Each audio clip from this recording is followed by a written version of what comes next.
Following cleaning, the grains or seeds undergo conditioning, where moisture levels are adjusted to optimize processing efficiency. This step is critical for breaking down the structure of the seeds, making it easier to extract oil or prepare the grains for further milling.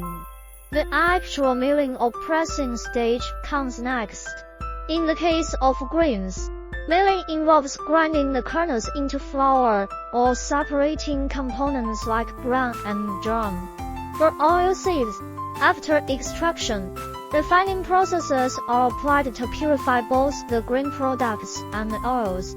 For oils, this includes degumming, neutralization, bleaching, and deodorization to remove impurities and improve sensory characteristics.